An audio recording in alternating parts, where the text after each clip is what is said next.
Dans ma dernière vidéo, je t'ai montré une partie du chemin pour commencer clavier-souris. Mais soyons honnêtes 2 secondes, c'était incomplet et c'était que de la théorie. C'est pour ça qu'aujourd'hui, on va changer ça ensemble. Je vais te balancer toutes les étapes, une par une, pour qu'en seulement 30 jours, tu passes de débutant à un fou furieux qui gagne tous ses fights et qui fait que des top 1 20 kills en ranked. Si tu suis ce plan, tu peux espérer passer de 0 à un niveau diamant, voire élite, en un mois seulement. Je vais pas te mentir, en 30 jours, tu ne seras certainement pas le meilleur joueur du monde et tu ne seras certainement pas une réal. Mais je te garantis une chose. Tu vas voir de la progression dans ton niveau et tu vas acquérir des bases solides pour la suite. Quand j'ai moi-même commencé clavier-souris il y a 3 ans, j'ai utilisé exactement le plan que je vais t'apprendre aujourd'hui. Et crois-moi, ça fonctionne bien plus que ce que tu pourrais penser. Cette vidéo est différente de toutes celles que tu as regardées jusqu'ici. C'est littéralement de l'or. J'ai passé des semaines à la perfectionner pour qu'elle soit le plus parfaite possible et le plus optimisée pour toi. Alors si tu veux que je continue à te donner des pépites comme ça, fais un truc simple. Lâche un like et abonne-toi et rejoins les 3% qui ne se contentent pas de regarder mes vidéos dans l'ombre. Lorsque tu vas commencer clavier-souris, tu vas voir que c'est très compliqué de s'habituer. Tu vas galérer pour te déplacer, pour construire, changer tes armes, et le pire de tout pour moi, c'est d'avoir un bon crosshair placement, donc avoir un bon aim. Si tu veux savoir ce que c'est le crosshair placement, j'ai déjà expliqué ce concept dans une ancienne vidéo. Donc par exemple, au début, ton cerveau ne sera pas habitué à suivre une cible et à te déplacer en même temps. Ce qui va faire que tu auras littéralement une POV de Golemon. Maintenant, imaginons que tu as regardé mon ancienne vidéo qui explique comment commencer le clavier-souris. Tu as maintenant les bonnes bases, donc tout ce qui est touche, sensibilité et autres bons paramètres. On peut alors véritablement commencer. Donc tout d'abord, tu vas lancer une map BF. Donc je te conseille la 1v1 bullfight de Rider. Une fois dedans, tu vas apprendre les premières mécaniques. Donc pour ta première journée, tu vas essayer de maîtriser les rampes. Donc quand je parle de rampe, c'est par exemple la single rampe, donc juste un seul escalier. La rampe avec escalier-mur et enfin la rampe escalier-mur-sol. Pour passer à l'étape d'après, je te conseille de réussir à faire ces rampes minimum 3 fois d'affilée. Et une fois que tu y es arrivé, tu peux commencer à apprendre les 90. Donc on a les 90 sans sol, tout d'abord pour débuter, puis les 90 avec sol qui sont légèrement plus durs. Les autres types de 90, je ne vais pas vous l'expliquer dans cette vidéo parce qu'ils ne sont pas forcément très utiles. Maintenant que tu sais à peu près faire les deux types de 90, tu vas vite fait apprendre à faire les side jumps. Donc uniquement les side jumps avec un sol. On verra d'autres niveaux de side jump dans la suite de la vidéo. Une fois que vous avez à peu près réussi à faire ces mécaniques de base, vous pouvez partir dans la map The Pit pour mettre tout ça en application face à des vrais joueurs. Dans cette map, il y a les joueurs les plus faibles que tu puisses rencontrer, mais même si le niveau est extrêmement faible, tu dépasseras pas les 10 kills en 30 minutes de jeu. Mais c'est pas grave, l'objectif est juste de s'entraîner et de découvrir ce que c'est de jouer clavier-souris finalement. Donc pour te résumer ta première journée, tu apprends les 3 types de mécaniques et enfin tu appliques ça contre des vrais joueurs.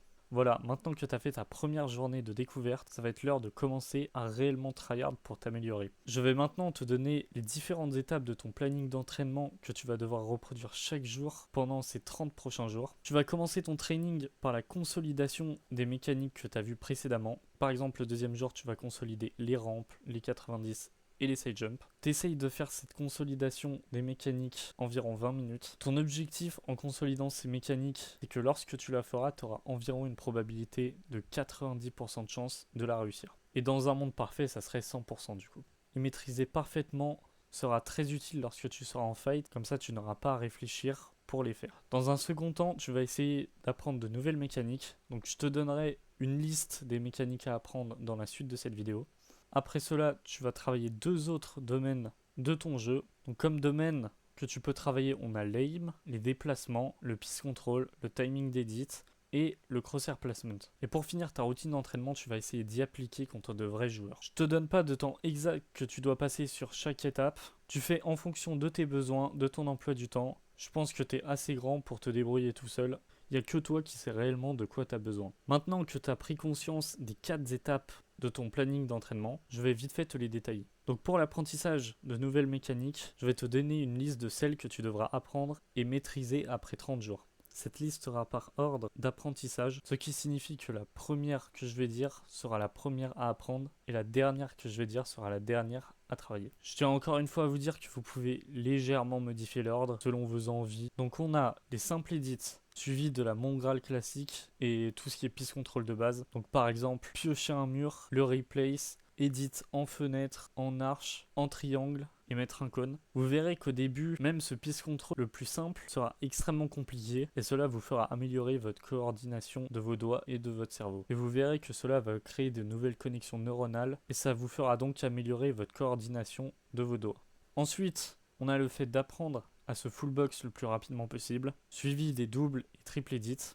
Ensuite, on a les différents types de side jump. Donc je vous en mets 3 différents à apprendre que vous voyez à l'écran. Juste pour que vous preniez conscience, extrêmement important de maîtriser à la perfection les side jumps. C'est selon moi la mécanique la plus importante et celle qui vous fera gagner le plus de fights. Et pour finir, ça sera d'apprendre une nouvelle retake. Donc par exemple celle que je mets à l'écran. Ou alors cette deuxième retake qui est beaucoup plus dure mais que vous pourrez arriver à la fin de ces 30 jours. Et pour finir, on a la quadruple edit qui est une mécanique assez importante. Ça vous fera bosser votre timing d'edit. L'idéal serait d'avoir appris et maîtrisé plus ou moins toutes ces mécaniques avant la fin des 30 jours. Pour info, apprendre une mécanique s'arrête au moment où vous arrivez à la faire 3 fois d'affilée. La consolidation de cette même mécanique s'arrête quand vous y arrivez 3 fois sur 4 environ. Et quand vous la maîtrisez, c'est au moment où vous y arrivez 9 fois sur 10, voire plus. Et surtout que vous êtes capable de la reproduire face aux vrais joueurs. Pour l'entraînement des autres domaines, donc l'aim, les déplacements, timing d'edit, etc. Je vous les ai déjà dit tout à l'heure. On va se rendre sur la mécanique V5 de Rider. Pour entraîner son aim, je te conseille de regarder mon ancienne vidéo qui traite de ce sujet,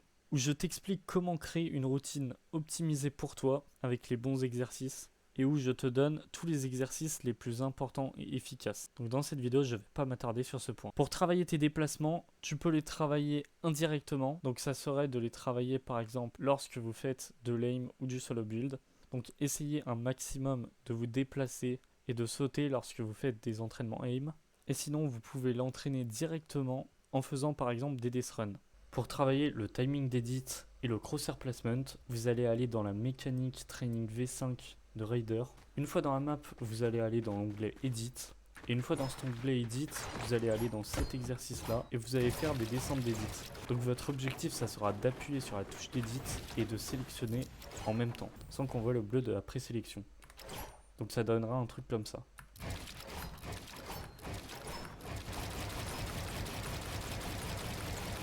Une fois que vous avez terminé, et vous allez aller dans l'onglet Comp, donc pour compétition.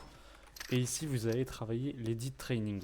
Donc vous lancez, vous choisissez les formes que vous voulez. Vous le mettez en statique au début, puis en moving quand vous commencerez à être assez fort. Vous lancez, et là vous devez faire le plus petit chemin possible pour faire vos edits. Donc vous ne faites pas des grands chemins comme ça, vous faites uniquement des petits cercles.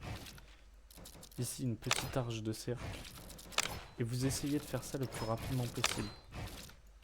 Donc cet exercice travaillera ton crosshair placement. Pour la suite de ton entraînement, quand tu vas jouer contre d'autres joueurs, tu as plusieurs choix qui s'offrent à toi. Tu peux jouer en bullfight, en réalistique, jouer en late game, en box fight ou encore jouer en game. Au début, c'est normal, tu vas être un peu perdu et tu ne vas pas savoir quoi choisir. C'est pour ça que je vais te donner une idée pour planifier ton entraînement. Tout d'abord, lorsque tu viens de commencer, donc entre le premier jour et le 4e jour, tu vas, comme j'en ai déjà parlé juste avant, utiliser la map The Pit. Là-bas, tu trouveras des joueurs avec un niveau extrêmement faible qui viennent soit de commencer, ou alors ce sont des joueurs qui ne veulent absolument pas tryhard de jeu et c'est pour ça qu'ils ont un niveau catastrophique comme ça. Après les 4 premiers jours, je te conseille de commencer le bullfight dans la map de Raider. Ou alors, tu as un autre choix, c'est de faire du box fight. Donc je te conseille d'alterner entre les deux, faire un jour sur deux du bullfight et un jour sur deux du box fight. Dans ces maps, tu vas souvent y retrouver de bons joueurs. Mais il est toujours possible de tomber sur des joueurs qui sont un peu moins forts et qui ont presque ton niveau. Et c'est sur ces joueurs-là que tu vas te concentrer. Ils auront très certainement un niveau plus élevé que le tien, mais c'est en jouant contre des joueurs plus forts que tu vas énormément progresser.